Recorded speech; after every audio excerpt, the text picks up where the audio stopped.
then I'd like to speak a little bit about a guy, Arne Næss. He was a Norwegian philosopher.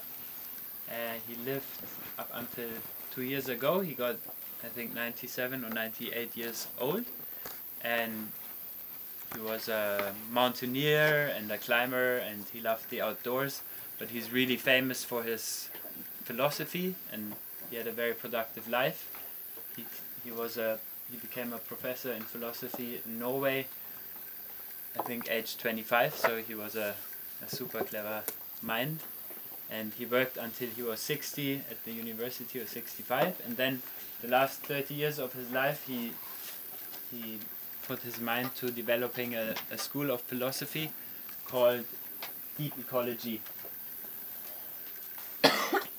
So this is Arne Næss and Deep Ecology, and he became pretty well known for that. He's famous in Norway, as I said. He's also quite well known in certain circles around the world for his work. And Deep Ecology, he characterized it against shallow ecology. So shallow ecology is the study of ecology where in the 1950s biologists started to look at ecological systems, at organisms and how they interact, and they studied them, looked at them from the outside with a binocular or whatever, and they stayed outside and observed it as an objective truth. And Deep Ecology says that you cannot observe something just from the outside. You are always part of that observation. That's pretty hard to get your head around this subject-object thing. I was thinking about that a lot, what that actually meant, that you're part of your inquiry. For example, when you go here into the valley with Easy Day, we have a way to just really get involved with activities with the place, and the place changes our feelings, our emotions, our thinking. All sorts of stuff happens and we become more part of it. We could also go into the valley and just study little specimen and things like that, and always keep our safe distance from the natural world. So Deep Ecology tries to really step into that. And this tendency to divide things into subject and object, I think, is very deeply rooted in our mind, in our brain. And when I thought about it, I thought about where life evolved. Prebiotic life evolved in little, that's one theory that seems quite likely, that it evolved in little bubbles that were in the ocean, in the ancient ocean, the hot ocean. And in these bubbles certain chemical reactions could take place. And you needed the bubble, you needed the container for these reactions to actually take place. Like scientists, chemists in the laboratory, they can't do any experiment unless they have a container. So as soon as the bubble was there, which was our earliest ancestors, if you like, as soon as that was there was inside and outside. Yeah, there was up and down.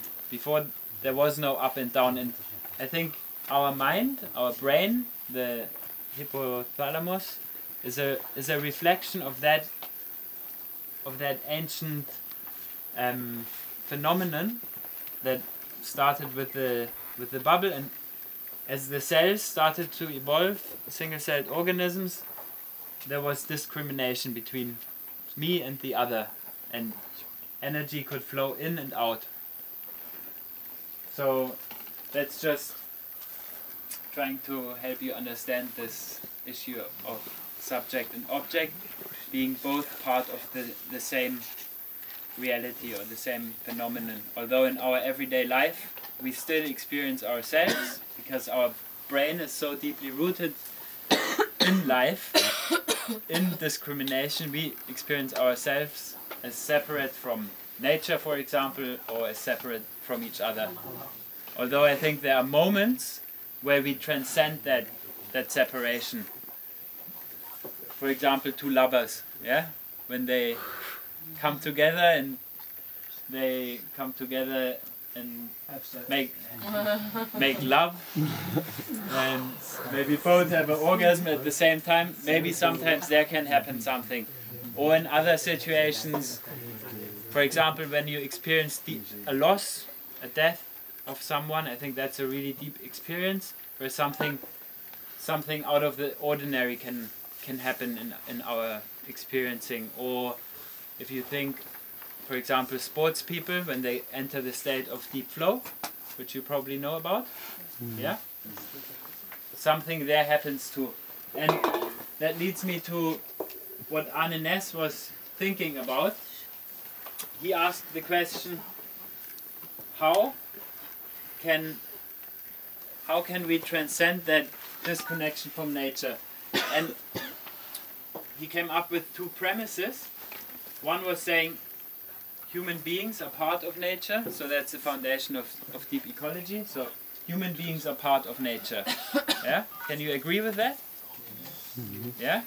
Pretty logical. And so if human beings are part of nature, then we have a self-interest to protect nature. Would you agree with that as well? Yeah? We need nature. We need the environment for our economy, for food, for all sorts of things, for breathing, clean air, drinking water. And he asked, well, if these two are true, and most people can agree on that, then how come we don't manage to do anything about it?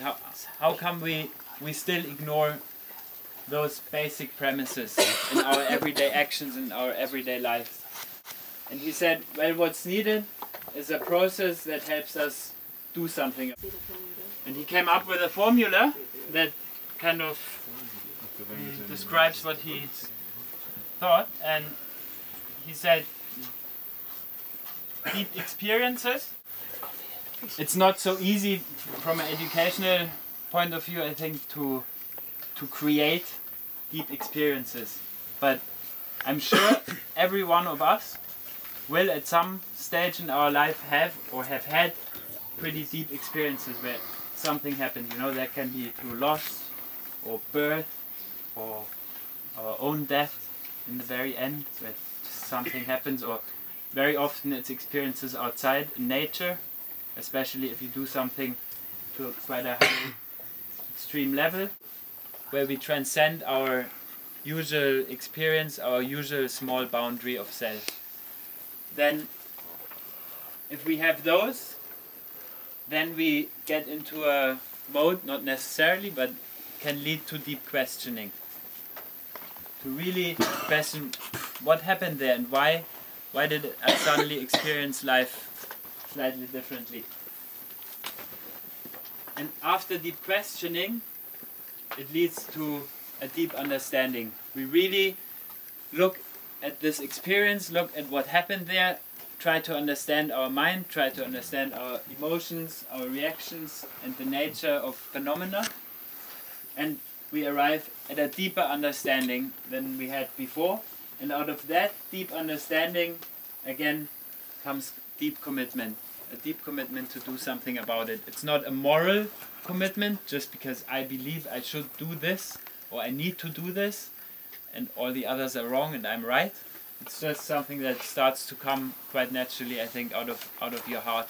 And almost you don't have another choice than to do something that is more aligned with your understanding and with your values.